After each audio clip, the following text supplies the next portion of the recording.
Committee, ಅಡ್ಮಿನಿಸ್ಟ್ರೇಷನ್ಗೆ social justice education ಒಂದು committee, public works ಇಂಜಿನಿಯರಿಂಗ್ಗೆ, ಪಬ್ಲಿಕ್ ಹೆಲ್ತ್ ಡಿಸಾಸ್ಟರ್ ಮ್ಯಾನೇಜ್ಮೆಂಟ್ಗೆ, forest environment ecology horticulture fisheries ಒಂದು ಕಮಿಟಿ, ಫಾರ್ ಇನ್ಫ್ರಾಸ್ಟ್ರಕ್ಚರ್ ಒಂದು separate, standing committee and audit accounts ಅದು 2.5 ವರ್ಷ ಟೈಮ್ ಇಟ್ಟಿದ್ವಿ. ಮೇಯರ್ಗೆ ಎಷ್ಟು ಟೈಮ್ ಇಟ್ಟಿದ್ವಿ ಅದಕ್ಕೆ ಮೆಂಬರ್ಸ್ 9 ರಿಂದ 15 ಜನ ಇನ್ಕ್ಲೂಡಿಂಗ್ ಚೇರ್ಮನ್ ಅದಕ್ಕೆ ನಾವು ಇಟ್ಟಿದ್ದೇವೆ. ಈ ವಾರ್ಡ್ ಕಮಿಟಿಗೆ 20 ತಿಂಗಳು ಇಟ್ಟಿದ್ದೇವೆ. ವಾರ್ಡ್ ಕಮಿಟಿಗೆ ಅದಕ್ಕೆ ಇದು ಚೇರ್ಮನ್ ಕೌನ್ಸಿಲರೇ ಇರಬೇಕು, ರೆಪ್ರೆಸೆಂಟಿಂಗ್ ದಟ್ ವಾರ್ಡ್, ಯಾರು ಗೆದ್ದಿರ್ತಾನೆ ಆತ.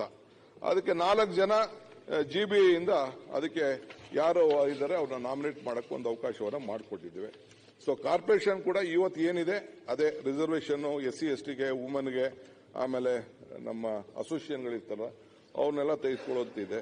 ಸೊ ಚೇರ್ಪರ್ಸನ್ಗೆ ಸೆಕ್ಷನ್ 102 ಪ್ರಕಾರ ಏನು ಒಂದು ವಿಟೋ ಪವರ್ ಇದೆ ಅದು ಇದ್ದೇ ಇರ್ತದೆ.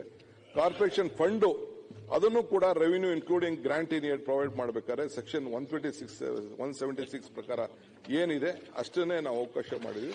ನಾನು ಮೇಜರ್ ಕೆಲವು ಇದು ಬಿಟ್ರೆ ಬೇರೆ ಯಾವುದು ಹಿಂದೆ ಏನು ಬಿಜೆಪಿ ಗವರ್ಮೆಂಟ್ ಅಲ್ಲಿ ಮಾಡಿದ್ರು ಅದನ್ನು ಬಿಟ್ಟು ನಾನು ಯಾವುದು ಕೂಡ ಬದಲಾವಣೆ ಮಾಡಕ್ ಹೋಗಿಲ್ಲ. ಕೆಲವು ತಿದ್ದುಪಡಿಗಳನ್ನ ಕೆಲವು ಅವರು ಸಜೆಸ್ಟ್ ಮಾಡಿದ್ದಾರೆ, ನಮ್ಮ ಮೆಂಬರ್ಸ್ ಎಲ್ಲ ಕೂತ್ಕೊಂಡು ತಿದ್ದುಪಡಿಗಳನ್ನ ಮಾಡಿದ್ದಾರೆ. ಸೊ ಅದನ್ನು ಕೂಡ ಸೆಕ್ಷನ್ 9, ಸೆಕ್ಷನ್ 10, ಸೆಕ್ಷನ್ 15, 84 ಅಲ್ಲಿ ಕೆಲವು ತಿದ್ದುಪಡಿಗಳನ್ನು ಅವರು ಸಜೆಸ್ಟ್ ಮಾಡಿದ್ದಾರೆ. ಅದನ್ನು ಕೂಡ ನಾನು ಇನ್ಕಾರ್ಪೊರೇಟ್ ಮಾಡಿದ್ದೇನೆ. So I want them every one to participate. ನೀವು ಬರೀ ಬೆಂಗಳೂರಿಗೆ ಸೀಮಿತ ಆಗಬೇಡಿ, ಏನಾದ್ರು ಒಳ್ಳೆ ಸಜೆಷನ್ ಕೊಡಿ, ಏನಾದ್ರು ತಿದ್ದುಪಡಿ ಮಾಡೋಣ for the larger interest of Bengaluru. Let us all work together. ಯಾಕೆಂದ್ರೆ ನಾವು ಒಂದು ಹೊಸ ಡೈರೆಕ್ಷನ್ಸ್ ಕೊಡಲಿಕ್ಕೆ ಹೊರಟಿದ್ದೇವೆ. ಬೆಂಗಳೂರು ನಗರಕ್ಕೆ ಈಗ ತಾನೇ ನಿನ್ನೆ ಚೀಫ್ ಮಿನಿಸ್ಟರ್ ಆಲ್ಮೋಸ್ಟ್ ನಾ ಲೆಕ್ಕ ಹಾಕಿದ್ರೆ 1 ಲಕ್ಷ ಕೋಟಿ ರೂಪಾಯಿ ಸಾಲ ತಗೋತೀವೋ ಇನ್ನೊಂದು ಮಾಡ್ತೀವೋ ಏನ್ ಮಾಡ್ತೀವೋ ಈ ಬೆಂಗಳೂರು ನಗರಕ್ಕೆ ಇವತ್ತು ಬಹಳ ಇಂಪಾರ್ಟೆನ್ಸ್ ಕೊಡಬೇಕು ಅಂತ ಹೇಳಿ we have taken a very bold stand. ಬೆಂಗಳೂರನ್ನ ಉಳಿಸಬೇಕು ಅನ್ನೋ ದೃಷ್ಟಿಯಿಂದ. ಸೊ ಅದಕ್ಕೆ I need every one cooperation. ಇದಕ್ಕೆ ತಾವು ಅವ್ರಿಗೆಲ್ಲ ಅವಕಾಶ ಮಾಡಿಕೊಡ್ಬೇಕು, ಇದಕ್ಕೆ ಅನುಮೋದನೆ ಕೊಡಬೇಕು ಅಂತ ನಾನು ರಿಕ್ವೆಸ್ಟ್ ಮಾಡ್ತೇನೆ.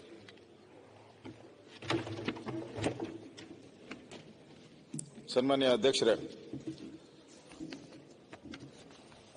ಮಾನ್ಯ ಉಪಮುಖ್ಯಮಂತ್ರಿಗಳಾದಂಥ DK ಶಿವಕುಮಾರ್ ಅವರು ಈ ಗ್ರೇಟರ್ ಬೆಂಗಳೂರು ಬಿಲ್ ಅನ್ನ ತಂದಿದ್ದಾರೆ. ನನಗನ್ಸ್ತೈತೆ DK ಶಿವಕುಮಾರ್ ಅವರ ತಂದೆ ಕೆಂಪೇಗೌಡರು, ದೊಡ್ಡ ಕೆಂಪೇಗೌಡ್ರ ಚಿಕ್ಕ ಕೆಂಪೇಗೌಡ್ರಪ್ಪ ಹೇಳಯ್ಯ, ನೀನ್ ಕರೆಕ್ಟಾಗಿ ಗೊತ್ತು. ಅವ್ರ ತಾತ ಚಿಕ್ಕ ಕೆಂಪೇಗೌಡ, ಅವ್ರ ಮುತ್ತಾತ ದೊಡ್ಡ ಕೆಂಪೇಗೌಡ, ಇವ್ರ ತಂದೆ ಕೆಂಪೇಗೌಡರು. ಅಂತ ಕೆಂಪೇಗೌಡರ ಹೆಸರನ್ನ ಇಟ್ಕೊಂಡಿರುವಂತ ಇವ್ರ ತಂದೆಯವರು ಅವ್ರ ಮಗನಾಗಿ ಅಂತ ವಂಶಕ್ಕೆ ಸೇರಿದವರು. ನಾನು ಯಾವುದೋ ಒಂದು ಆರ್ಟಿಕಲ್ ನೋಡ್ತಾ ಇದ್ದೆ, ಅದರಲ್ಲಿ ಅವ್ರ ತಂದೆಯವ್ರದ್ದು ಬರೆದಿದ್ರು, ಗನ್ ಹಿಡ್ಕೊಂಡು ಫಾರೆಸ್ಟ್ಗೆ ಹೋಗೋರಂತೆ, ಅಂದ್ರೆ ಊರಲ್ಲಿ ಒಂದು ಗತ್ತು. ಅಂತ ಅವರ ಮಗನಾಗಿ ಅಂತವರ ಮಗನಾಗಿ ಈ ಕೆಂಪೇಗೌಡರ ಕಟ್ಟಿದಂತ ಒಂದು ನಾಡನ್ನ ಛಿದ್ರ ಮಾಡುವಂತ ಒಂದು ಕಾರ್ಯವನ್ನ ಇವತ್ತು ಮಾಡ್ತಾ ಇದ್ದಾರೆ. ನನಗೆ ಅನ್ಸುತ್ತೆ ಎಂತ ದುರ್ದೈವ ಬಂದ್ಬಿಡ್ತು ನಮಗೆ ಅಂತ. ದುರ್ವಿಧಿಯೇ. ಕೆಂಪೇಗೌಡರು 4 ಗೋಪುರಗಳನ್ನ ಕಟ್ಟಿದ್ರು. ಬೆಂಗಳೂರು ಒಟ್ಟಾಗಿರ್ಬೇಕು ಅಂತ 4 ಗೋಪುರಗಳ ಮಾನಸಿಕ ಅವರದ ಸ್ಥಿತಿ ಏನಿದೆ, ಈ 4 ಗೋಪುರಗಳ ಒಳಗಡೆ ಬೆಂಗಳೂರು ಬೆಳಿಬೇಕು ಅನ್ನೋದು. ಸುಮಾರು 21 ಪೇಟೆಗಳನ್ನ ಕಟ್ಟಿದ್ರು. 36 ಪೇಟೆ, ತಿಗಳರ ಪೇಟೆ, ಬಳೆಪೇಟೆ, ಸುಲ್ತಾನ್ ಪೇಟೆ ಎಲ್ಲರನ್ನೂ ಈ ಬೆಂಗಳೂರಲ್ಲೇ ಇರಬೇಕು ಅಂತ ಮಾಡಿದ್ರು. ಅಂದ್ರೆ ಅವ್ರ ಉದ್ದೇಶ ಬೆಂಗಳೂರು ಈ ಒಟ್ಟಾಗಿರ್ಬೇಕು ಅನ್ನೋದು ಉದ್ದೇಶ. ಇವತ್ತು ಆ ಉದ್ದೇಶಕ್ಕೆ ಒಂಥರ ಕೊಡ್ಲಿ ಪೆಟ್ಟನ್ನ ಕೊಟ್ಟಿದ್ದಾರೆ. ಬೆಂಗಳೂರು ವಿಭಾಗ ಮಾಡಿದ್ರೆ ಏನ್ ಪ್ರಾಬ್ಲಮ್? ಹಿಂದೆ ನಾನು 2006ರಲ್ಲಿ ಹೆಲ್ತ್ ಮಿನಿಸ್ಟರ್ ಆಗಿದ್ದೆ. ಆಗ ಬೆಂಗಳೂರು ಇನ್ಚಾರ್ಜ್ ಮಿನಿಸ್ಟರ್ ಆಗಿದ್ದೆ, ಕುಮಾರಸ್ವಾಮಿ ಅವರು ಮುಖ್ಯಮಂತ್ರಿ. ಆಗ ಬೆಂಗಳೂರನ್ನ ಗ್ರೇಟರ್ ಬೆಂಗಳೂರು ಮಾಡಿದ್ರಿ, ಬೃಹತ್ ಬೆಂಗಳೂರು ಮಹಾನಗರ. ಯಾಕೆ ಮಾಡಿದ್ರಿ ಅಂದ್ರೆ ಇಲ್ಲಿನ ಸಂಖ್ಯೆ ಏನಿತ್ತು, ಸಂಖ್ಯೆ ನಮ್ಮ ಕನ್ನಡಿಗರು ಮೈನಸ್ ಆಗ್ತಾ ಇದ್ರಿ. ದಿನನಿತ್ಯ ಕನ್ನಡಿಗರ ಸಂಖ್ಯೆ ಕಡಿಮೆ ಆಗ್ತಾ ಆಗ್ತಾ ಆಗ್ತಾ ಅನ್ಸಕ್ ಶುರುವಾಯ್ತು. ಎಲ್ಲಿ ಏನೋ ಹೆಚ್ಚು ಕಮ್ಮಿ ಆದ್ರೆ ಕೇಂದ್ರಾಡಳಿತ ಪ್ರದೇಶ ಮಾಡ್ಬಿಡ್ತಾರೋ ಆ ಭಯದಿಂದ ನಾವೇನ್ ಮಾಡಿದ್ರಿ, ಹೊರಗಡೆ ಇರುವಂತ ಹಳ್ಳಿಗಳನ್ನೆಲ್ಲ ಇದಕ್ಕೆ ಸೇರಿಸ್ತೀರಿ. ಅಲ್ಲಿ ಹೊರಗಡೆ ಏನಿತ್ತು ಕನ್ನಡಿಗರು. ಇವತ್ತು ನಮ್ಮ ಸ್ಥಿತಿ ಏನಾಗಿದೆ ಅಂತ ಹೇಳಿದ್ರೆ ಎಂಟೈರ್ ಈ ಎಲ್ಲ ಬೆಲ್ಟುನು ಇರ್ಬೋದು, ಹಲ್ಸೂರು ಇರ್ಬೋದು, ಚಿಕ್ಕಪೇಟೆ ಇರ್ಬೋದು, ಚಾಮರಾಜಪೇಟೆ ಇರ್ಬೋದು, ಗಾಂಧಿನಗರ ಇರ್ಬೋದು, ಇದೆಲ್ಲ ಕನ್ನಡಿಗರಿದ್ದಂಥದ್ದು. ಯಾವ್ದಾವುದೋ ಕಾರಣಕ್ಕೆ ಮಾರ್ಬಿಟ್ಟು ಆಚೆ ಹೋಗ್ತಾನೆ ಇದ್ದಾರೆ, ಹೊರಗಡೆ ಹೋಗ್ತಾನೆ ಇದ್ದಾರೆ. ಅಂದ್ರೆ ಊರಿಂದ ಹೊರಗಡೆ ಆಗ್ತಾರಲ್ಲ, ಹಂಗ ಹೋಗ್ತಾನೆ ಇದ್ದೀರಿ ಹೊರಗಡೆ. ಇವತ್ತು ಕನ್ನಡಿಗರ ಸಂಖ್ಯೆ ಕಡಿಮೆ ಆಯ್ತು ಅಂತ ನಾವು ದೊಡ್ಡದು ಮಾಡಿದ್ರಿ ಬೃಹತ್ ಬೆಂಗಳೂರು ಮಹಾನಗರ ಪಾಲಿಕೆ. ಇವತ್ತು ನೀವು ಭಾಗ ಮಾಡಕ್ ಹೊರಟಿದ್ದೀರಲ್ಲ, 5 ಭಾಗನೋ 6 ಭಾಗನೋ ಎಷ್ಟು ಭಾಗ ಮಾಡ್ತಿರೋ ಗೊತ್ತಿಲ್ಲ. ನೀವು ಬೆಂಗಳೂರು ಈಸ್ಟ್ ಅನ್ನ ಹೆಂಗೆ ಅಂತೀರ? ಕನ್ನಡ ಎಲ್ಲಿ ಉಳಿತತೆ ಈಸ್ಟ್ ಅಲ್ಲಿ? ಹೇಳಿ, ಈಸ್ಟ್ ಅಲ್ಲಿ ಹೆಂಗ್ ಕನ್ನಡ ಉಳಿಯಕ್ ಸಾಧ್ಯ? ಉಳಿಯಕ್ ಸಾಧ್ಯನೇ ಇಲ್ಲ. ಒಂದೊಂದೇ ನಾವು ಕಳ್ಕೊಬೇಕಾಗ್ತತೆ. ಕನ್ನಡಕ್ಕೆ ಧಕ್ಕೆ ಬರುತ್ತೆ. ಮೂಲತಃ ಇದು ಕನ್ನಡಕ್ಕೆ ಧಕ್ಕೆ ಬರುತ್ತೆ, ಕನ್ನಡದ ವಿಚಾರಗಳಿಗೆ ಧಕ್ಕೆ ಬರುತ್ತೆ. ಕನ್ನಡದ ಮೇಯರ್ಗಳಾಗಲ್ಲ. ಇಷ್ಟು ದಿನ ಎಲ್ಲ ಕನ್ನಡದವರೇ ಆಗಿರೋದು, ಕರೆಕ್ಟ್ ಏನಪ್ಪ? ಇಷ್ಟು ದಿನ ಆಗಿರೋರೆಲ್ಲ ಕನ್ನಡದವರೇ. ಮುಂದೆ ಯಾರ್ಯಾರಾಗುತ್ತೋ ತಡೆಯಕ್ಕಾಗ್ತತ? ನೀವು ಡೆಮಾಕ್ರಸಿಯಲ್ಲಿ ಗೌತಮ್ ಅಂತ ರಾಜಸ್ಥಾನ ಅವ್ರನ್ನ ತಾವೇ ಮೇಯರ್ ಮಾಡಿದ್ರಿ. ಗೌತಮ್ ಅಂತ ರಾಜಸ್ಥಾನ ಅವ್ರನ್ನ ತಾವೇ ಮೇಯರ್ ಮಾಡಿದ್ರಿ. ನೆಕ್ಸ್ಟ್ ನಿನ್ನೂ ಮಾಡಬೇಕಲ್ಲಪ್ಪ, ನೆಕ್ಸ್ಟ್ ನಿನ್ನೂ ಮಾಡಬೇಕು. ಅದಕ್ಕೆ ಆಗ್ಲಿಲ್ಲ ಅಂದ್ರಲ್ಲ ನೀವು.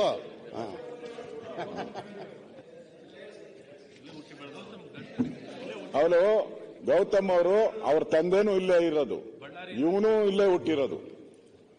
ಬಳ್ಳಾರಿ, ಮೂಲತಃ ಬಳ್ಳಾರಿ ಅವರೆಲ್ಲ ಅವರೇನಲ್ಲ, ಬೇರೆಯವರಲ್ಲ. ಅಲ್ಲ, ಸಮರ್ಥನೆ ಮಾಡ್ಕೋಬೇಕು, ಹೆಂಗ್ ಬೇಕಂಗ್ ಮಾಡ್ಕೋಬಹುದು. ಸನ್ಮಾನ್ಯ ಅಧ್ಯಕ್ಷರೇ, ನೀವು ಮಾಡ್ಕೊಂತಿರ್ಲಿ, ಬೇಡದಾಗ ಹೆಂಗ ಈ ಗ್ರೇಟರ್ ಬೆಂಗಳೂರು ಮಾಡೋದ್ರಿಂದ ಅಭಿವೃದ್ಧಿ ಹಿನ್ನಡೆ ಆಗುತ್ತೆ. ನೀವು ನೋಡಿ, ಪೂರ್ವದಲ್ಲೆಲ್ಲ ಐಟಿ ಬಿಟಿ ಇದೆ. ಈ ಕಡೆ ಪಶ್ಚಿಮಕ್ಕೆ ಬಂದರೆ ಏನೂ ಇಲ್ಲ, ಆದಾಯ ಬರಲ್ಲ. ದಕ್ಷಿಣಕ್ಕೂ ಆದಾಯ ಬರಲ್ಲ. ಉತ್ತರದಲ್ಲಿ ಮತ್ತೆ ಆದಾಯ ಬರ್ಬೋದು, ಸಮನಾಗಿರ್ಬೋದು ಅಲ್ಲಿ. ಅವಾಗ ನೀವು ಈ ಹಣವನ್ನ ಹೆಂಗ್ ಹಂಚ್ತೀರಾ? ಈ ಕೇಂದ್ರ ಸರ್ಕಾರ ಮಾಡ್ತಾ ಇದಾರಲ್ಲ, ನೀವೆಲ್ಲ ಹೇಳ್ತಿರಲ್ಲ ಅನ್ಯಾಯ ಆಗಿದೆ, ಅನ್ಯಾಯ ಆಗಿದೆ. ಹಂಗ್ ಶುರು ಮಾಡ್ಬೇಕಾ ಬೆಂಗಳೂರಲ್ಲೂ? ಅನ್ಯಾಯ ಆಗಿದೆ, ಅನ್ಯಾಯ ಆಗಿದೆ, ದಿನನಿತ್ಯ ಇದೇ ಕೇಳ್ಬೇಕು ನಾವು. ನಮ್ಗೆ ಅನ್ಯಾಯ ಆಗಿದೆ, ಅನ್ಯಾಯ ಆಗಿದೆ ಅಂತ ಕೇಳಬೇಕು. ಜವಾಬ್ದಾರಿ ಹೇಗೆ ಯಾರು ತಗೊಂತಾರೆ? ಅಂದ್ರೆ ಎಲ್ಲೋ ಒಂದ್ ಕಡೆ ನೀವು ರಾಜೀವ್ ಗಾಂಧಿ ತಂದಂತ 74 ಅಮೆಂಡ್ಮೆಂಟ್ ಏನಿದೆ ಅದನ್ನು ಮೂಲತಃ ವೈಲೇಟ್ ಮಾಡ್ತಾ ಇದ್ದೀರಾ. ಈಗ ಆಶಯ ಏನಿತ್ತು, ಯಾರು ಚುನಾಯಿತ ಪ್ರತಿನಿಧಿ ಇರ್ತಾನೆ, ಆ ಮೇಯರ್ ಇರ್ತಾನೆ, ಅವನೇ ಸುಪ್ರೀಂ ಇರ್ಬೇಕಾಯಿತು. ಇಲ್ಲಿಲ್ಲ. ನಮ್ ಡಿ ಕೆ ಶಿವಕುಮಾರ್ ಅವರು ಸುಪ್ರೀಂ, ಮುಖ್ಯಮಂತ್ರಿಗಳು ಸುಪ್ರೀಂ. ಯಾಕಂದ್ರೆ ಮುಖ್ಯಮಂತ್ರಿ ಬರಂಗೇ ಇಲ್ಲ. ಈಗ ನೋಡ್ತಾ ಇದ್ದೀರಲ್ಲ, ನಮ್ದು ಕಾರ್ಪೊರೇಷನ್ ಸಭೆ ಇದೆ, ಏನಪ್ಪಾ, ವರ್ಷಕ್ಕೊಂದು ಸಭೆ ಮಾಡಬೇಕು. ಯಾವ್ದದು? MPC. ವರ್ಷಕ್ಕೊಂದ್ಸರಿ ಸಭೆ ಮಾಡ್ಬೋದು. ಇದುವರೆಗೂ ಒಬ್ರು ಮಾಡೇ ಇಲ್ಲ, ಒಂದು ದಿನ ಮಾಡಿಲ್ಲ. ಅದನ್ನೇ ಮಾಡಕ್ಕಾಗಲ್ಲ ಅಂದ್ರೆ ಮುಖ್ಯಮಂತ್ರಿ ತಿಂಗಳಿಗೊಂದ್ಸರಿ, 2 ತಿಂಗಳಿಗೊಂದ್ಸರಿ ಏನ್ ಮೀಟಿಂಗ್ ಮಾಡ್ತಾರೆ? ಮಾಡಿಲ್ಲ ಇದುವರೆಗೂ. ಯಾವ ಮುಖ್ಯಮಂತ್ರಿನೂ ಮಾಡಿಲ್ಲ. ಮುಖ್ಯಮಂತ್ರಿಗೆ ಅದರದೇ ಆದಂತ ಕೆಲಸ ಕಾರ್ಯಗಳಿರ್ತದೆ. ದಿನನಿತ್ಯ MLA ನೋಡ್ಬೇಕು, ಅಧಿಕಾರ ನೋಡ್ಬೇಕು, ಕಾನೂನು ಸುವ್ಯವಸ್ಥೆ ನೋಡ್ಬೇಕು. ದಿನನಿತ್ಯ 1000 ಜನ ನೋಡ್ತಾರೆ. ಮೀಟಿಂಗ್ ಮಾಡಕ್ಕೆ ಎಲ್ಲ ಅವಕಾಶ ಇದೆ. ಇರೋದನ್ನೇ ಮಾಡ್ತಾ ಇಲ್ಲ ಅವರು, ಇರೋದನ್ನೇ ಮಾಡ್ತಾ ಇಲ್ಲ. ಅವರು ಅದರಲ್ಲಿ ಬರೆದಿದ್ದಾರೆ, ಡಿ ಕೆ ಶಿವಕುಮಾರ್ ಅವರು ಬೇಕು ಅಂತ ಬರ್ಕೊಂಡಿದ್ದಾರೆ. ಅವ್ರಿಲ್ಲ ಅಂದ್ರೆ ಡಿ ಕೆ ಶಿವಕುಮಾರ್ ಅವರೇ ಏನೋ ಅಧ್ಯಕ್ಷತೆ ವಹಿಸಬೇಕು ಅಂತ ಬರೆದ್ಬಿಟ್ಟು ಅವ್ರೆ, ಕ್ಲೀನ್ ಆಗಿ ಬರೆದವ್ರೆ.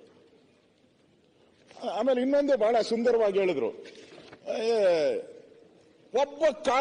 ಒಬ್ಬ ಕಮಿಷನರ್ IAS, ಅವರು ಒಂದು ಕಾರ್ಪೊರೇಷನ್ ನಡೆಸಕ್ಕೆ ಯೋಗ್ಯತೆ ಇಲ್ಲ. ಅವ್ರಿಗೆ ಯೋಗ್ಯತೆ ಇಲ್ಲ, ಅವ್ರ ಕೆಪಾಸಿಟಿ ಇಲ್ಲ.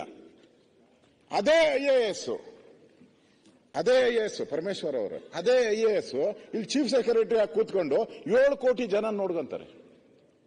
ಅದೇ IAS, ಅದೇ ಪಾಸು. ಅವರನ್ನು ಈ ಕಾರ್ಪೊರೇಷನ್ ಕಮಿಷನರ್ ಅವನು ಕಾಪಿ ಹೊಡೆದು ಪಾಸ್ ಮಾಡಿ ಬಂದವರ? ಕಾಪಿ ಹೊಡೆದು ಪಾಸ್ ಮಾಡಿ ಬಂದವರ? ಸಾರಿ, ಕಾಪಿ ಹೊಡೆದು ಪಾಸ್ ಮಾಡಿ ಬಂದವರ? ಅಲ್ಲಿ UPSC, KPSC ಮುಖ. ಈ ಕಾರ್ಪೊರೇಷನ್ ಕಮಿಷನರ್ KPSC, ಚೀಫ್ ಇದಾರಲ್ಲ ಅವರು UPSC. ಅಂದ್ರೆ ದುಡ್ಡು ಕೊಟ್ಟು ಬಂದವ್ರ ಹಂಗಾರೆ? ಅಂದ್ರೆ ಅಧಿಕಾರ ಕಾರ್ಪೊರೇಷನ್ ನಡ್ಸಕ್ಕೆ ಆಗಲ್ಲ ಒಬ್ಬ IAS, ಅದೇ IAS ಇಡೀ ರಾಜ್ಯವನ್ನು ನಡೆಸ್ತಾರೆ. ಒಬ್ಬ ಚುನಾಯಿತ ಮೇಯರು ಇಲ್ಲಿರುವಂತ 1 ಕೋಟಿ ಜನನ ನೋಡ್ಕೊಳಕ್ಕಾಗಲ್ಲ, ರಾಜ್ಯದ ಮುಖ್ಯಮಂತ್ರಿ 7 ಕೋಟಿ ಜನ ನೋಡ್ಕೊಂತಾರೆ. 7 ಕೋಟಿ ಜನ ನೋಡ್ಕೊಂತಾರೆ. ಹಂಗಾರೆ ಈ ದೇಶದ ಪ್ರಧಾನಿ 140 ಕೋಟಿ ಜನ ನೋಡ್ಕೊಂತಾರೆ. ಹಂಗಾರೆ ಭಾಗ ಮಾಡ್ಬಿಡ್ಬೋದಲ್ಲ? ಕರ್ನಾಟಕನೂ ಭಾಗ ಮಾಡ್ತೀರ ಹಂಗಾರೆ? ಅದಲ್ಲ, ಇಲ್ಲಿ ಬೇಕಾಗಿರೋದು ಆ ಅಧಿಕಾರವನ್ನ ಚಲಾಯಿಸುವಂತದಕ್ಕೆ ಯಾರನ್ನ ನೇಮಕ ಮಾಡ್ತೀರಾ ಅಂತ ಹೇಳಿ. ತಾವು ಆ ಸ್ಥಾನದಲ್ಲಿ ಕೂತಿದ್ದೀರಾ. ನಿಮ್ಗೆ ಆ ಸ್ಥಾನಕ್ಕೆ ಎಷ್ಟು ಜನ 224, 25 ಮೈನಾರಿಟಿ, ಇವರು ಆಂಗ್ಲೋ ಇಂಡಿಯನ್ ಸೇರಿ ಹೋಯ್ತಲ್ಲ. ಇಲ್ಲ, 23 ಇಲ್ಲಿ, 24 ಇಲ್ಲಿ, 124 ಇಲ್ಲಿ. ಎಷ್ಟು ಜನ ಶಾಸಕರು ಗೊತ್ತಿಲ್ಲ ಅಂದ್ರೆ ಹೆಂಗ್ರಿ? ನಮ್ಮ ರಾಯರೆಡ್ಡಿ ಕಾನೂನು ತಜ್ಞರು ಹೇಳಿದ್ಮೇಲೆ ಮುಗ್ದೋದಂಗೆ ಪಾಪ ಹಿಂದೆ ಕೂತ್ಕೊಂತಾರೆ. ಅದೇ ನಮಗೆ ಬೇಜಾರು. ಅದಕ್ಕೆ ತಾವು ಈ 223 ಜನನ ಮೇಂಟೈನ್ ಮಾಡಕ್ಕಾಗಲ್ಲ ಅಂತ ಅಂದ ಕಾಂಗ್ರೆಸ್ ಅವರ ಲೆಕ್ಕದಲ್ಲಿ ಇಟ್ಕೊಳ್ಳಿ. ಅದಕ್ಕೆ ಭಾಗ ಮಾಡಿ, ನಾವು ಸಪರೇಟ್. ಯಾಕಂದ್ರೆ ಮಾತಾಡಕ್ಕೆ ಅವಕಾಶ ಸಿಕ್ಕಲ್ಲ. ನಮ್ಮ MLAಗಳೆಲ್ಲ ಕೇಳ್ತಾ ಇರ್ತಾರೆ, ಅಲ್ಲೂ ಕೇಳ್ತಾ ಇರ್ತಾರೆ, ಅವಕಾಶನೇ ಕೊಡಲ್ಲ. ನಮ್ದು 1 0 ಅವರ್ ಬರಲ್ಲ. ಅಂದ್ರೆ ಡಿವೈಡ್ ಮಾಡ್ಬಿಡಿ. ಮಾಡಕ್ ಸಾಧ್ಯನಾ? ಮಾಡಕ್ ಸಾಧ್ಯನಾ? ನೋಡಿ, ನಾವು ಅಧಿಕಾರವನ್ನ ಹೆಂಗ್ ಕೊಡ್ತೀರಿ ಸ್ಥಳೀಯ ಸಂಸ್ಥೆ, ಅದೇ 74th ಅಮೆಂಡ್ಮೆಂಟ್ ರಾಜೀವ್ ಗಾಂಧಿ ಅವರು ತಂದಿದ್ದು ಉದ್ದೇಶ ಏನಿದೆ, ಆ ಉದ್ದೇಶನೇ. ಯಾರು ಅಲ್ಲಿ ಎಲೆಕ್ಟ್ ಆಗಿರ್ತಾರೆ, ಗ್ರಾಮ ಪಂಚಾಯಿತಿ ಅಧ್ಯಕ್ಷ, ಅವನು ಪವರ್ ಕೊಡಬೇಕು. ಯಾರು ಜಿಲ್ಲಾ ಪಂಚಾಯಿತಿ ಅಧ್ಯಕ್ಷರಾಗಿರ್ತಾನೋ ಅವನು ಪವರ್ ಕೊಡಬೇಕು. ಯಾರು ಕಾರ್ಪೊರೇಷನ್ ಆಗಿರ್ತಾರೋ ಕಾರ್ಪೊರೇಷನ್ ಅವನಿಗೆ ಅಧಿಕಾರ ಕೊಡಬೇಕು. ಇಲ್ಲಿ ಇಲ್ಲ, ಮುಖ್ಯಮಂತ್ರಿನ ಇದರ ಮೇಲೆ ಸೂಪರ್ವೈಸರ್. ಹಂಗಾರೆ 74th ಅಮೆಂಡ್ಮೆಂಟ್ ಏನು ಹೇಳ್ತೈತೆ? ಪಾಟೀಲ್ರೆ, ತಾವು ಕಾನೂನು ಸಚಿವರು, ಏನ್ ಹೇಳ್ತೈತೆ? ಅಂದ್ರೆ ಒಂದೇ ನಿಮಿಷ, ಇದು ಬಹಳ ಇಂಪಾರ್ಟೆಂಟ್. ಇದು ಮರಣ ಶಾಸನ, ಬೆಂಗಳೂರಿನ ಪಾಲಿಗೆ ಇದೊಂದು ಮರಣ ಶಾಸನ. ಇವತ್ತೊಂದು ಕರಾಳ ದಿನ ಅಂತಾನೆ ನಾನು ಹೇಳಕ್ ಇಷ್ಟಪಡ್ತೀನಿ. ಅದರಿಂದ ಅಲ್ಲ, ತಪ್ಪುಗಳನ್ನ ಹೇಳ್ಬೇಕಲ್ಲ ಅವ್ರಿಗೆ, ಅವಾಗಾದ್ರೂ ಜ್ಞಾನೋದಯ ಆಗ್ತದ ಅಂತ ಅನ್ಸುತ್ತೆ. ಈಗ ಬೆಂಗಳೂರು ಮಾಡಿದೀರಾ, ಮುಖ್ಯಮಂತ್ರಿಗಳು ಅದಕ್ಕೆ ಅಧ್ಯಕ್ಷರು, ಚೇರ್ಮನ್. ಹಂಗಾರೆ ಏನ್ ಬೆಂಗಳೂರು ಏನ್ ಸ್ಪೆಷಲ್? ಮಂಗಳೂರು ಹಂಗಾರೆ ಏನು ಸ್ಪೆಷಲ್ ಇಲ್ಲನಪ್ಪ? ಮಂಗಳೂರು, ಬೆಳಗಾವು ಮಾಡ್ಬೇಕಲ್ಲ. ಅವ್ರಿಗೂ ಇದ್ರನ್ನೇ ಮಾಡಿ, ಇದೇ ಸಿಸ್ಟಮ್ ತಂದ್ಬಿಡಿ. ಅಲ್ಲೂ ಅಧ್ಯಕ್ಷತೆ ಮುಖ್ಯಮಂತ್ರಿಗೆ ಕೊಡಿ. ಇನ್ನ ಅವನು ಈಗ ನೀವು ಬೆಂಗಳೂರಿಗೆ ಮಾಡ್ಬಿಟ್ರೆ ಎಲ್ಲರೂ ಹೇಳ್ತಾರೆ ಬೆಂಗಳೂರು ಅಂತ. ಅದಕ್ಕೂ ಮಾಡಿ, ಬೆಳಗಾವಿಗೂ ಮಾಡಿ, ಗುಲ್ಬರ್ಗಾಗೂ ಮಾಡಿ. ನಾನೇ ಖರ್ಗೆ ಅವರು ಬುದ್ಧಿವಾದ ಹೇಳಿದ್ದಾರೆ DK ಶಿವಕುಮಾರ್ ಅವ್ರಿಗೆ. ಅದೇನೋ ಹೇಳ್ದ, 5,000 ಕೋಟಿನಾ ಏನು, 5,000 ಕೋಟಿ 5,000 ಕೋಟಿ ಕೊಟ್ಟೆ ಅಂತ ಯಾಕಪ್ಪ ಹೇಳ್ತೀಯ ನೀನು? ದೊಡ್ಡದಾಗಿ ಹೇಳ್ತೀಯಲ್ಲ ನೀನು. 5,000 ಅಲ್ಲ, 50,000 ಕೋಟಿ ಕೊಟ್ರೆ ನಮ್ದು ಏನು ನಿಮ್ಮ ಮಟ್ಟಕ್ಕೆ ನಾವು ಬರಕ್ಕಾಗಲ್ಲ. ಎಲ್ಲ ಮೈಸೂರಲ್ಲೇ ಪ್ರಾರಂಭ ಮಾಡ್ತೀರಾ, ಎಲ್ಲ ಮೈಸೂರಲ್ಲೇ ನಿಮ್ಮ ಹಣ ಎಲ್ಲ ಬಿದ್ದೋಗ್ತೈತೆ. ಅಲ್ಲಿಂದ ದಾವಣಗೆರೆ ಬರೋ ಅಷ್ಟೊತ್ತಿಗೆ ನಮ್ ಕತೆ ಮುಗ್ದೋಯ್ತು. ನಮ್ಮ ರಾಷ್ಟ್ರೀಯ ಅಧ್ಯಕ್ಷರಾದಂತ ಸನ್ಮಾನ್ಯ ಖರ್ಗೆ ಅವರ ಕಾಂಗ್ರೆಸ್, ನಿಮ್ ರಾಷ್ಟ್ರೀಯ ಅಲ್ಲ, ನಮ್ಮ ರಾಷ್ಟ್ರೀಯ ಕಾಂಗ್ರೆಸ್. ನನಗೂ ಒಂದೇ ನಿಮಿಷ ಅಶೋಕ್ ಸರ್, ಯಾವ ಕಾಂಗ್ರೆಸ್ ಬಂದ್ರಿ? ನಮ್ಮ ಅಧ್ಯಕ್ಷ ಅಂತ ಇದ್ದೀರಲ್ಲ. ಈಗ ನಮ್ಮ ಯಾರು ಝಡ್ ಅವ್ರು ಎಯಿಂದ ಝಡ್ ಔಟ್ ಅವ್ರೆ. ಅವರು ಜನತಾದಳ, ಇನ್ನ ಜನತಾದಳದಲ್ಲಿ 4-5 ಇದಾಯ್ತಲ್ಲ, ಎಲ್ಲ ಆಗಿ ಕಾಂಗ್ರೆಸ್ಗೆ ಬಂದವ್ರೆ. ನನಗೆ ಖರ್ಗೆ ಅವ್ರು ಯಾಕೆ ನಮ್ಮೋರು ಅಂತ ಹೇಳಿದೆ ಅಂತ ಹೇಳಿದ್ರೆ, ಒಂದು ನಿಮಿಷ ಸಮಯ ಕೊಟ್ರೆ ನಾನು ಅವಾಗ ಗೊತ್ತಿಲ್ಲ ಹೆಲ್ತ್ ಮಿನಿಸ್ಟರ್ ಏನೋ ಆಗಿದ್ದೆ, ಅವಾಗ ಹೆಲ್ತ್ ಟ್ರಾನ್ಸ್ಪೋರ್ಟ್ ಇದ್ದೆ. ನಾನು ವಿಧಾನಸೌಧದಲ್ಲಿ ಇದ್ದೆ. ಖರ್ಗೆ ಅವರು ಅಪೋಸಿಷನ್ ಲೀಡರ್ ಖರ್ಗೆ ಅವರು ಮಧ್ಯಾಹ್ನ ಊಟಕ್ಕೆ ಬಿಟ್ಟಾಗ ಮನೆಗೆ ಹೋಗಿದ್ದಾರೆ. ಅವರು ಸದಾಶಿವನಗರ ಮನೆಗೆ ಹೋಗಿದ್ದಾರೆ. ಅವತ್ತು ನನ್ಗೆ ಗೊತ್ತಿಲ್ಲ, ಹುಟ್ಟಿದಬ್ಬ ಅವತ್ತು. ನಂದು ಫ್ಲೆಕ್ಸ್ಗಳು ಇಲ್ಲಿಂದ ಹಾಕ್ಬಿಟ್ಟಿದ್ದಾರೆ, ಯಾರು ಹಾಕೇ ಗೊತ್ತಾ, ಇಲ್ಲಿಂದ ಅಲ್ಲಿವರೆಗೂ ಹಾಕೊಂಡು ಹೋಗ್ತಿದ್ದಾರೆ, ನಮ್ಮ ಮನೆವರೆಗೂ ಹಾಕೊಂಡು ಹೋಗ್ತಿದ್ದಾರೆ. ನನ್ನ ಫ್ಲೆಕ್ಸ್ ನಿಲ್ಸಿತ್ತಲ್ಲ ದೊಡ್ಡದೊಂದು, ಅದು ಬಿದೌಟಿದೆ. ನನ್ನ ಫ್ಲೆಕ್ಸ್ ನಿಲ್ಸಿದ್ದು ಬಿದೌಟಿದೆ. ಅಲ್ಲ, ಖರ್ಗೆ ಅವ್ರ ಬಗ್ಗೆ ನಾನು ಏನೋ ನೋಡಿ, ಗುಣಕ್ಕೆ ಮತ್ಸರ ಇಲ್ಲ. ಒಳ್ಳೆ ಕೆಲಸ ಯಾರು ಮಾಡಿದ್ರು ಅನ್ನ ಕೊಟ್ಟವನ್ಗೆ ಅನ್ನ ಕೊಟ್ಟ ಅಂತ ಹೇಳ್ತಾರೆ, ಬೆನ್ನಿಗೆ ಚೂರಿ ಹಾಕ್ದವನ್ನ ಬೆನ್ನಿಗೆ ಚೂರಿ ಹಾಕ್ದ ಅಂತ ಹೇಳ್ತಾರೆ. ಅವರು ಆಗ ನಿಲ್ಸ್ಬಿಟ್ಟು ಅವ್ರ ಡ್ರೈವರ್ ಕೈಲಿ ಕಟ್ಸ್ಬಿಟ್ಟು ಅದನ್ನ ಕಂಬಕ್ಕೆ ಕಟ್ಸಿ ನನಗೆ ಫೋನ್ ಮಾಡಿದ್ರು, ಏನಪ್ಪಾ ಇವತ್ತು ಬರ್ತಡೇ ಅಂತ. ಹೌದು ಸರ್ ಅಂತಂದೆ. ನೋಡಪ್ಪ ನಿನ್ ಫ್ಲೆಕ್ಸ್ ಬಿದ್ದೋಗಿತ್ತು, ಕಟ್ಸಿದೀನಪ್ಪ ಅಂತ. ಅದಕ್ಕೋಸ್ಕರ ನಮ್ದು ಅಂತ ಹೇಳಿದ್ದು. ಅರ್ಥ ಆಯ್ತಾ? ಅದ್ರಲ್ಲಿ ಏನಾಯ್ತು ತಪ್ಪು? ಒಳ್ಳೇದ ಮಾಡಿದಾಗ ಹೇಳಬೇಕಲ್ಲ ನೋಪ, ಏನ್ ಅದ್ರಲ್ಲಿ ತಪ್ಪೇನು? ಅವ್ರು ಕಾಂಗ್ರೆಸ್ಸಿನ ಅಧ್ಯಕ್ಷರು ಅವರು. ಆಯ್ತು, ಖರ್ಗೆ ಅವ್ರಿಗೆ ಪ್ರಧಾನಿ ನರೇಂದ್ರ ಮೋದಿ ಅವರು ಗೌರವ ಕೊಡ್ತಾರೆ.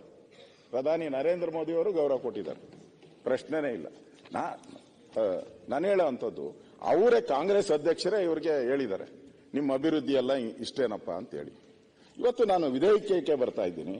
ಈ ವಿಧೇಯಕದಲ್ಲಿ ಏನು, ಮೇಯರ್ ಅವರಿಗೆ ಏನು ಅಧಿಕಾರ ಎಲ್ಲ ಹೊರಟೋಗಿರುತ್ತೆ. ನಿಮ್ದೆಲ್ಲ ಮೀಟಿಂಗು ನೀವು ಮಾಡಿದ್ರೆ, ಈಗಲೇ ನಾವು ಮಾಡೋಕ್ಕಾಗ್ತಾ ಇಲ್ಲ ಮೀಟಿಂಗು. ಮುಖ್ಯಮಂತ್ರಿಗಳು ನಮ್ಮ ಕೈಲಿ ಸಭೆ ನಡ್ಸಕ್ಕಾಗ್ತಾ ಇಲ್ಲ.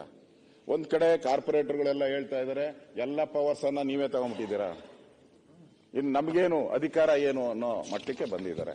ಅಂದ್ರೆ ಒಂಥರ ಕಾನೂನನ್ನ ಉಲ್ಲಂಘನೆ ಆಗಿದೆ. ಈಗ ನೀವು ತಂದಿದ್ದೀರಾ, ಸದುದ್ದೇಶ ಇರ್ಬೋದು, ಆದ್ರೆ ಈಗ ಡೆಲ್ಲಿಯಲ್ಲಿ ಮಾಡಿದ್ರು, ಡೆಲ್ಲಿಯಲ್ಲಿ 3 ಮಾಡಿದ್ರು. ಆ 3 ನಾಮ ಆಗೋಯ್ತು, 3 ನಾಮ ಆಯ್ತು, ಹೋಯ್ತು. ತಿರುಗಿ ಮತ್ತೆ ಒಂದೇ ಡೆಲ್ಲಿ ಆಗಿದ್ದಾರೆ. ತೊಗಲಕ್ ದರ್ಬಾರು, ಅಲ್ಲಿ ಮೇಯರ್ ಇದ್ದಾರೆ. ನಿಮ್ಮ ಸ್ಪೆಷಲ್ ಎಂಟ್ರೆನ್ಸ್ ಯಾವುದು ಇಲ್ಲ. ಮುಖ್ಯಮಂತ್ರಿದು ಉಪಮುಖ್ಯಮಂತ್ರಿದು ಯಾರು ಎಂಟ್ರೆನ್ಸ್ ಇಲ್ಲ ಅಲ್ಲಿ, ಅಲ್ಲಿಲ್ಲ. ಈಗ ಅಲ್ಲೂ ಫೇಲ್ಯೂರ್ ಆಗಿದೆ. ಇಲ್ಲಿ ಕೈಗಾರಿಕಾ ಪ್ರದೇಶಗಳು ಇರ್ತವೆ, ಬಿಸ್ನೆಸ್ ಸೆಂಟರ್ಸ್ ಇರ್ತವೆ. ಅದೆಲ್ಲ ಈಗ ಬೆಂಗಳೂರು ಒಂದಾಗಿದ್ರೆ ಒಂದು ಡೆವಲಪ್ ಮಾಡೋದು. ಕಸದ ವಿಚಾರಗಳು ಬರ್ತತೆ. ಯಾರು ಕಸ ತಗೊಳಕ್ಕೆ ಯಾರು ರೆಡಿ ಇಲ್ಲ. ಯಾವ ವಿಧಾನಸಭಾ ಕ್ಷೇತ್ರದ ಯಾರು ಕಸ ತಗೊಳಕ್ಕೆ ರೆಡಿ ಇಲ್ಲ. ಅವಾಗ ಕಸನ ಈಗ ಯಾವುದೋ ಒಂದು ಏರಿಯಾದಲ್ಲಿ ಹೋಗ್ತಾ ಇದೆ ಅಂತ ಇಟ್ಕೊಳ್ಳಿ, ಈಸ್ಟ್ ಅಲ್ಲಿ ಹೋಗ್ತಾ ಇದೆ. ಆ ಕಸನ ಎಲ್ಲ ನಾವು ತಗೊಳಲ್ಲ ಅಂದ್ರೆ ಏನ್ ಮಾಡ್ತೀರಾ? ಈ ತರದ ಬಹಳಷ್ಟು ಸಮಸ್ಯೆಗಳು ಉದ್ಭವ ಆಗುತ್ತೆ. ನೀವು ಮಾಡುವಂತ ಸಮಸ್ಯೆಗಳು. ಇವಾಗ ಬೇರೆ ಟನಲ್ ರೋಡ್ ಬೇರೆ ಮಾಡ್ತಾ ಇದ್ದೀರಾ. ಈಗ 40,000 ಕೋಟಿ ಉದ್ಘಾಟನೆ ಅಲ್ಲ, ಗುದ್ಲಿ ಪೂಜೆನೇ ಇನ್ನೊಂದು 20 ವರ್ಷ ಆಗ್ಬೋದನ್ನು. ಯಾವಾಗ ಮಾಡ್ತಿರೋ ಗೊತ್ತಿಲ್ಲ. ಮೇಲಿನ ರಸ್ತೆನೇ ಇನ್ನೂ ಟಾರ್ ಹಾಕಿಲ್ಲ. ಈಗ ಮಳೆಗಾಲ ಬಂತು, ಇನ್ನು 2 ತಿಂಗಳಲ್ಲಿ ಟಾರ್ ಹಾಕಿದ್ರೆ ಉಂಟು, ಇಲ್ಲ ಅಂದ್ರೆ ಇಲ್ಲ. ಇನ್ನ ಬರೋ ವರ್ಷನೇ ಹಾಕಬೇಕು. ಅದನ್ನೇ ಮಾಡಕ್ಕಾಗ್ತಾ ಇಲ್ಲ. ಈಗಿರುವಂತ ಕೆಂಪೇಗೌಡರು ಕಟ್ಟಿದಂತ ಬೆಂಗಳೂರು ಆಗಿ ಇಳಬೇಕು. ಇವ್ರು ಹೇಳಿದ್ರು ಏನೋ ಯಂಗಾರೆಡ್ಡಿ ಡಿಸ್ಟಿಕ್, ಆಂಧ್ರದಲ್ಲಿ ನಾನು ನೋಡಿದೆ. ಅವ್ರು ಯಾರು ಯಂಗಾರೆಡ್ಡಿ, ತಿಮ್ಮಾರೆಡ್ಡಿ ಏನೇನೋ ಡಿಸ್ಟಿಕ್ಗಳಿಗೆ ಇಟ್ಕೊಂಡ್ಬಿಟ್ಟಿದ್ದಾರೆ. ನ್ಯಾಚುರಲ್ ಆಗಿ ಇರುವಂತ ನಮ್ಮಲ್ಲಿ ಇದೆಯಲ್ಲ, ಮೈಸೂರು ಇದೆ, ಬೆಳಗಾವಿ ಇದೆ ಅಲ್ಲ. ನ್ಯಾಚುರಲ್ ಆಗಿ ಬಂದಿರೋಂಥದ್ದು. ಈ ಕನಕಪುರ ನ್ಯಾಚುರಲ್ ಆಗಿ ಬಂದಿರೋದು. ನಾಳೆ ಕನಕಪುರಕ್ಕೆ ಡಿ ಕೆ ಶಿವಕುಮಾರ್ ಅವರ ತಾಲೂಕು ಅಂತ ಇಟ್ಕೊಂಡ್ರೆ ನೋಡಿ, ಕರೆಕ್ಟ್ ನೀವು ಹೇಳೋದು. ಮುಂದೆ ಹೇಳಿ ಅದನ್ನ ಹೆಂಗಿದೆ ರೂರಲ್ ಅವಕಾಶ. ಆಯ್ತು, ಮತ್ತೆ ನೋಡಿ ಚರ್ಚೆ ಮಾಡಿ, ಅದಕ್ಕೆ ಸಪರೇಟ್ ಮೀಟಿಂಗ್ ಮಾಡುವ. ಇಲ್ಲ, ಅವ್ರು ಕರೆಕ್ಟ್. ಈಗ ಇದು ಯಾಕೆ ಹೇಳ್ತಾ ಇದ್ದೀನಿ, ರಾಯರೆಡ್ಡಿ ಅವರು ಕರೆಕ್ಟ್ ಹೇಳ್ತಾ ಇದ್ದಾರೆ. ಡಿ ಕೆ ಶಿವಕುಮಾರ್ ಇಡದೇ ಇರ್ಬೋದು. ನಾಳೆ ಮುಂದೆ ಬಂದವರು ಇಟ್ಟರೆ ಏನ್ ಮಾಡ್ತೀರಾ? ಇಡ್ಬೋದಲ್ಲ. ನಾಳೆ ಮುಂದೆ ಬರೋ ಸರ್ಕಾರ ಎಲ್ಲ ಬೆಂಗಳೂರಿಗೆ ಎಲ್ಲರ ಹೆಸರುಗಳನ್ನ ಇಟ್ಬಿಟ್ರೆ ಬೆಂಗಳೂರು ಕೆಂಪೇಗೌಡ ಎಲ್ಲ ಹೋಗ್ಬೇಕು. ಅವಾಗ ಓಡೋಗ್ಬೇಕು. ಕೆಂಪೇಗೌಡ ಬೆಂಗಳೂರು ಬಿಟ್ಟು ಓಡೋಗ್ಬೇಕು. ಬೆಂಗಳೂರು ಕಟ್ಟಿದ ಕೆಂಪೇಗೌಡ ಅಲ್ಲ, ಬೆಂಗಳೂರು ಬಿಟ್ಟೋಡ್ದ ಕೆಂಪೇಗೌಡ ಆಗೋ ಸ್ಥಿತಿಗೆ ನಮ್ಮನ್ನು ತರಬೇಡಿ. ನಾವೆಲ್ಲ ಇಲ್ಲೇ ಹುಟ್ಟಿದು ಬೆಳೆದವರು. ನಾವು ಅಂದ್ರೆ ನಮ್ಮ ತಾತ ಮುತ್ತಾತ ಎಲ್ಲ ಕಾಲದಿಂದಲೂ ಬೆಂಗಳೂರಲ್ಲೇ ಹುಟ್ಟು ಬೆಳೆದಿರೋರು ನಾವೆಲ್ಲರೂ ಕೂಡ. ಈ ಬೆಂಗಳೂರನ್ನ ನಮ್ಮ ಮುಂದೆ ಛಿದ್ರ ಮಾಡಬೇಡಿ. ಸಂವಿಧಾನದ ಪ್ರಕಾರನೂ ಇದು ತಪ್ಪು. 74 ಅಮೆಂಡ್ಮೆಂಟ್ ಪ್ರಕಾರನೂ ಇದು ತಪ್ಪು. ಮತ್ತೆ ಈ ಏನು ಆದಾಯ ಬರುತ್ತೋ ಆದಾಯದಲ್ಲಿ ಮತ್ತೆ ತಾರತಮ್ಯ ಆಗಿ ಜಗಳ ಹಚ್ಚಿದಂಗೆ ಆಗ್ತದೆ. ಒಂದೊಂದು ಕಾರ್ಪೊರೇಷನ್ಗೂ ಜಗಳ ಹಚ್ಚಿದಂಗೆ ಆಗ್ತದೆ. ಮತ್ತೆ ಕನ್ನಡದ ಮೇಯರ್ಗಳನ್ನ ಹುಡುಕ್ಬೇಕು. ಆಮೇಲೆ ಕನ್ನಡ ಹೊರಟೋಗ್ತೈತೆ, ಕನ್ನಡನೇ ಇರಲ್ಲ ಇಲ್ಲಿ. ನಾಳೆ ಯಾರೋ ಒಬ್ಬರು, ನನಗೆ ಗೊತ್ತಿಲ್ಲ, ಯಾರೋ ಒಬ್ರು ಒಂದು ಏನು ಕಾರ್ಪೊರೇಷನ್ ಅವರು ಒಂದು ಅರ್ಜಿ ಬರೆದ್ರು ಅಂತ ಇಟ್ಕೊಳ್ಳಿ ಕೇಂದ್ರ ಸರ್ಕಾರಕ್ಕೆ. ಏನು ಕೇಂದ್ರಾಡಳಿತ ಪ್ರದೇಶ ಮಾಡುವಂತದಕ್ಕೆ ಒಂದು ರೂಲ್ಸ್ ಇದೆ, ರೂಲ್ಸ್ ಇರಬೇಕು. ಕೇಂದ್ರಾಡಳಿತ ಪ್ರದೇಶ ಮಾಡಬೇಕಾದ್ರೆ ಇಷ್ಟು ಪರಭಾಷಿಕರು ಇರಬೇಕು ಅಂತ ಇರಬೇಕು. ಕರೆಕ್ಟಾ ಪಾಟೀಲ್ರೆ? ಇಷ್ಟು ಪರಭಾಷಿಕರಿದ್ರೆ ಅದನ್ನ ಕೇಂದ್ರಾಡಳಿತ ಪ್ರದೇಶ ಮಾಡಬಹುದು ಅಂತ. ಆಮೇಲೆ ಅದೊಂದು ಹೋರಾಟ ಶುರುವಾದ್ರೆ ಕೇಂದ್ರಾಡಳಿತ ಪ್ರದೇಶ ಮಾಡಿ ಯಾವುದೋ 7-8 ಮಾಡಿರ್ತೀರ, 5 ಮಾಡಿರ್ತೀರ, ಯಾವುದೋ ಒಂದು ಬರೀತಾರೆ ಲೆಟ್ರು. ಇವಾಗೇನು ಬರೆಯಕ್ಕೆ ಯಾವನ್ ಕೇಳಕ್ಕಾಗ್ತದೆ? ನಾವೇನು ಕೇಳಕ್ಕಾಗಲ್ಲ, ಯಾರು ಕೇಳಕ್ಕಾಗಲ್ಲ, ಯಾರು ಸುರ್ಪದಿಯೇನೂ ಇಲ್ಲ. ಆಮೇಲೆ ಅದು ಸೋಷಿಯಲ್ ಮೀಡಿಯಾ ಕ್ಯಾಂಪೇನ್ ಮಾಡ್ತಾರೆ, ಒಂದು ಪ್ರತಿಭಟನೆ ಮಾಡ್ತಾರೆ, ಹೋರಾಟ ಮಾಡ್ತಾರೆ. ಇದು ನಮ್ದೇ ಸಪರೇಟು ಅಂತ ಹೇಳಿದ್ರೆ ಕೇಂದ್ರಾಡಳಿತ ಪ್ರದೇಶ ಮಾಡು ಅಂದ್ರೆ ನಾವೆಲ್ಲಿಗೆ ಹೋಗ್ಬೇಕು? ಕೆಂಪೇಗೌಡರು ಎಲ್ಲಿ ಹೋಗ್ಬೇಕು? ಬ್ರ್ಯಾಂಡ್ ಬೆಂಗಳೂರು ಊರೊಂದು 4 ದಾರಿಗಳೀಗ, ಊರು ಒಂದು 4 ದಾರಿಗಳಾಗ್ಬಿಟ್ಟಿದೆ ಬೆಂಗಳೂರು. ಆ ರೀತಿಯ ಇದು ವಿಧೇಯಕ. ದಯವಿಟ್ಟು ಯೋಚನೆ ಮಾಡಿ. ಡಿ ಕೆ ಶಿವಕುಮಾರ್ ಅವರೇ, ನಾವು ಬೆಂಗಳೂರವರು, ನಾನು ನೋಡಿದ್ದೀನಿ.